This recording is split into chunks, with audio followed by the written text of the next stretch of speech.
예상은 했지만 민주당 내 수박들의 목적은 결국 당권이었습니다.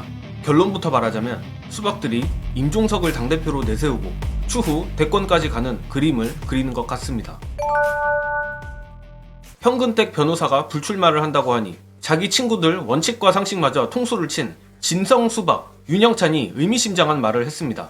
윤영찬은 오늘 BBS 라디오에 출연해 임종석 컷오프에 대해 참 이해할 수 없는 결정이라며 전략공천을 주더라도 임종석 전 의원을 주는 게 맞다며 전략공관위의 전현희 공천에 대해 비난하고 나섰습니다. 흥미로운 부분은 이 부분인데 이번 임종석 컷오프에 대한 이유로 윤영찬은 임종석 전 실장이 가지고 있는 상징성을 이유로 들며 그 상징성으로 인해서 앞으로 친문이라든지 비명이라든지 이런 분들이 다시 모이게 된다면 굉장히 위험한 존재가 될 수가 있다고 생각한 것 같다고 말했습니다. 사실상 임종석이 국회 입성 후 당권에 도전해 이를 기반으로 대권에 도전한다는 얘기나 다름없는데 망상이야 자유지만 정말 후한무치하기 짝이 없는 계획입니다. 윤두창 정권 때문에 과반을 한참 넘는 국민들이 고통받고 있는데 윤두창 정권 탄생에 책임이 있는 임종석을 대통령으로 민다? 실현 가능성을 떠나 그 발상 자체가 정말 역겨운데 이재명 대표가 고군분투할 때 임종석은 어디 있었습니까? 그리고 까놓고 얘기해서 이재명 대표나 되니까 검찰하고 이 정도 싸우는 거 아닙니까? 같은 민주진영이라 이런 말까진 안 하려 했지만 딸부터 해서 온갖 추잡한 소문이 많은 게 임종석입니다. 제 개인적인 생각이지만 수박들의 바램대로 임종석이 권력을 쥐게 되면 오히려 지금보다 더 끔찍한 검찰 섭정 정권이 될 가능성이 높다고 생각합니다. 그런 점에서 이번 임종석 컷오프가 한뚜껑이의 운동권 청산 프레임도 프레임이지만 대한민국의 미래를 위해서라도 정말 잘한 결정이란 생각이 듭니다. 또한 저 수박들이 역겨운 이유는 이런 망상뿐만 아니라 그간 친문파리하며 온갖 폐악질을 일삼아놓고 이제 와선 피해자 코스프레를 하는 극한의 내로남불 때문입니다. 특히 고민정의 땡깡이 도를 넘어도 한참 넘고 있는데 관련하여 새로운 수박대장 고민정의 극한의 내로남불 보시고 이어가겠습니다.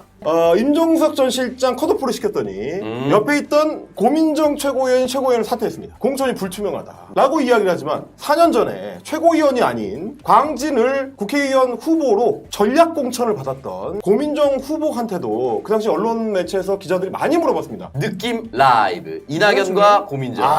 우리는 시스템 공천을 한 것이다. 내가 받을 땐 시스템. 내 이거요. 친구 조금 피해받으면은 이건 사철이다. 제가 이제 비평하는 사람 입장에서 봤을 때 제일 황당한 건 뭐냐면 이번에 소위 하위 20% 하위 10% 받았다고 난리치는 국회의원들, 이 사람들이 제일 황당한 거는 이 시스템을 이재명이 만든 게 아니고 친명들이 만든 게 아니고 지난 총선 전에 김상곤 혁신위원회 때 만든 겁니다. 아니 2020년 총선 때 적용한 룰이랑 이번에 적용한 룰이랑 거의 차이가 없는데 그럼 그때는 시스템에 의한 거고 이번에 하위 20% 선정한 거는 시스템이 아니라 그냥 뭐 이재명 지도부가 마음대로 결정한 거다? 이런 건 사실 논리가 안 맞는 거예요. 민주당 얘기를 했으니 국민의힘 얘기도 안 할 수 없는데 언론이 안간힘을 다해 숨기고 있지만 국민의힘 공천 파동도 숨길 수 없을 정도로 커지고 있습니다. 핵관들이 줄줄이 단수 추천이나 전략 공천을 받고 있는 가운데 기성 언론은 절대 보도를 안 하지만 지역 언론을 중심으로 해당 지역에서 출마를 준비해온 예비 후보들의 반발 보도가 나오고 있습니다. 대표적으로 윤석열이 중매를 서줬다고 알려진 용핵관 이원모가 전략 공천된 용인갑이 그렇습니다. 19, 20, 21대 총선 모두 보수정당이 당선된 사실상 개꿀 양지에다 내리꽂은 건데 이에 용인갑의 예비후보들이 무소속 연대를 예고했습니다. 국민의힘 강만희, 윤재복, 김희철 예비후보는 27일 서울 여의도 중앙당사를 찾아 이원모 전략공천을 철회하고 경선을 하라며 이의 신청을 했습니다. 그리고 국민의힘 공천관리위원회가 일방의 전략공천을 철회하지 않는다면 탈당해 무소속으로 총선에서 완주하겠다며 이는 지금까지 지지해준 주민들의 기대에 부응하기 위함이며 고향 용인에 대한 자존심을 지키기 위함이라고 엄포를 놨습니다. 여기에 방금 뜬 속보에 의하면 민주당에서 용인갑은 이현주, 권인숙, 이상식 후보가 경선을 치르기로 했습니다. 이현주에 대해 지지층의 호불호가 많이 갈리는 걸로 알지만 반윤의 상징성이 있는 이현주가 핵관 중의 핵관 이원모를 꺾는다면 참 볼만할 것 같은데 부디 국힘 예비 후보들의 탈당 후 무소속 출마를 기대해 보겠습니다. 끝으로 본격적인 총선 전쟁이 시작되는 3월이 되면 공천 뉴스는 쏙 들어갈 수밖에 없습니다. 어차피 사그라들 언론의 장난질을 신경쓰기보다 민주당은 지지층이 효능감을 느낄 개혁공천 마무리에 신경쓰길 바라며 저는 이만 물러가겠습니다. 시청해주신 여러분 감사합니다.